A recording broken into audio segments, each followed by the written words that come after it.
नमस्कार, आपका स्वागत है आपके अपने चैनल द साइंस गुरु में।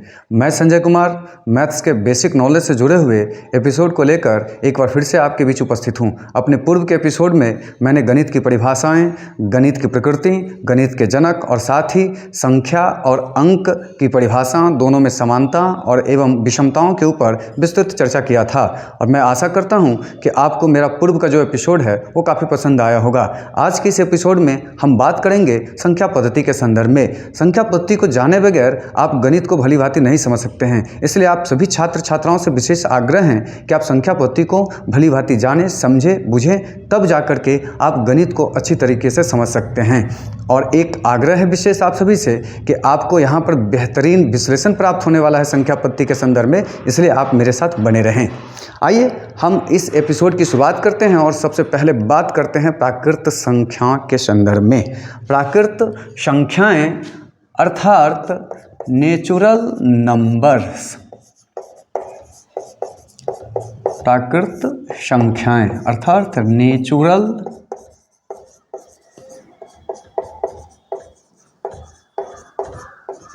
नंबर्स। इसकी जो परिभाषा है वो इस प्रकार है।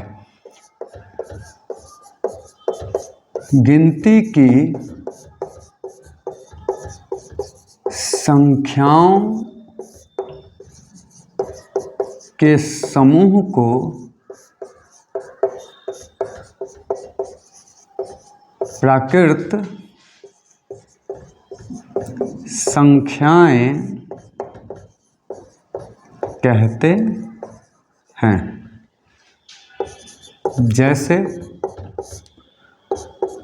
1 2 3 4 5 ...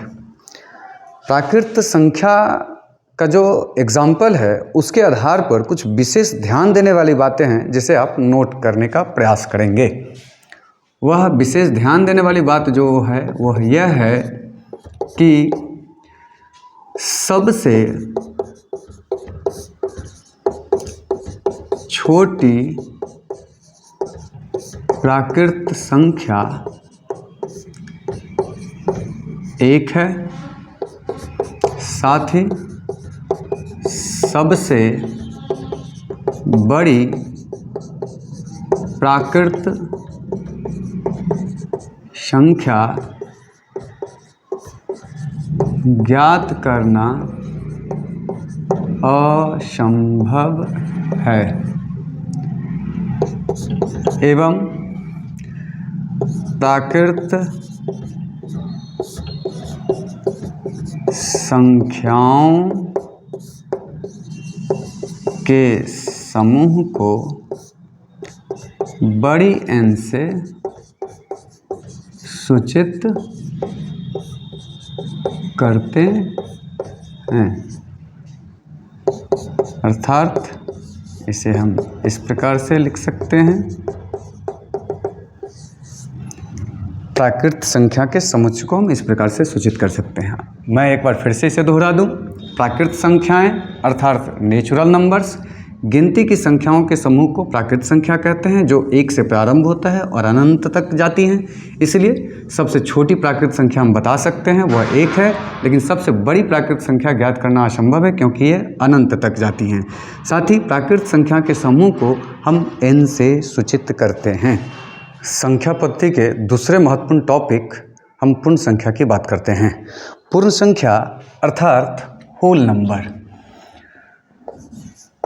पूर्ण संख्याओं की जो परिभाषाएं हैं वह इस प्रकार से दी जाती है। आप इसे गौरपूर्वक सुनने का प्रयास करेंगे। पूर्ण संख्याएं तो गिनती की संख्याओं के समूह में अगर हम शून्य को शामिल कर ले, शामिल कर लेने से प्राप्त संख्याओं के समूह को पूर्ण संख्याएं कहते हैं। जैसे यह शून्य से प्रारंभ होती है और यह भी अनंत तक जाती हैं। इसके जो उदाहरण है, एग्जाम्पल है, उसके आधार पर कुछ इसमें भी विशेष ध्यान देने वाली बातें हैं। वो ध्यान देने वाली जो बात है वो विशेष यह है कि शून्य सबसे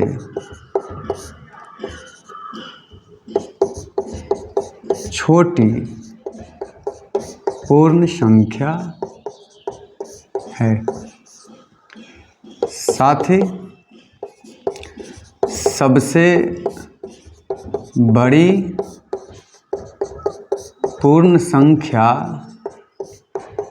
ज्ञात करना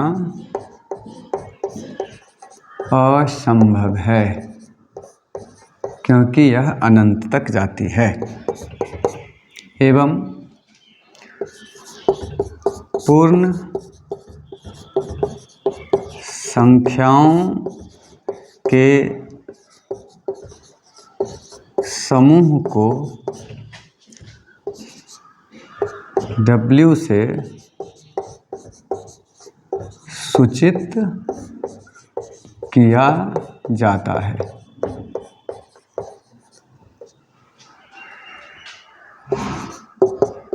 अर्थात W बराबर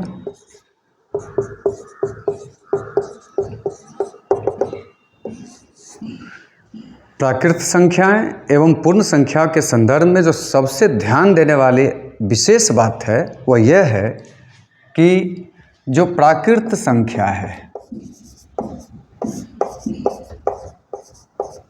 प्राकृत संख्याएं वह 1 से प्रारंभ होती है और अनंत तक जाती हैं।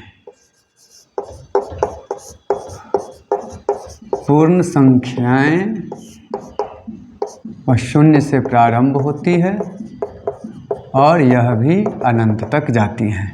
इन दोनों के उदाहरणों का अगर हम ध्यान से अवलोकन करें तो हम पाते हैं कि जितने भी प्राकृत संख्याएं हैं वो सभी पूर्ण संख्या में शामिल हैं, लेकिन सभी पूर्ण संख्याएं प्राकृत संख्या में शामिल नहीं हैं। अर्थात इसका शून्य जो है वह प्राकृत संख्या में शामिल नहीं है। इसके आधार पर हम यह कह सकते हैं कि सभी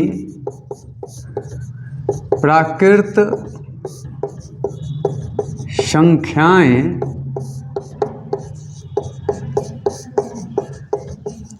पूर्ण संख्याएं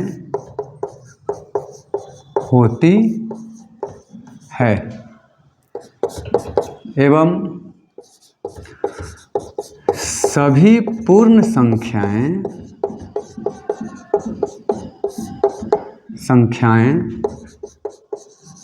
प्राकृत संख्याएं नहीं होती है।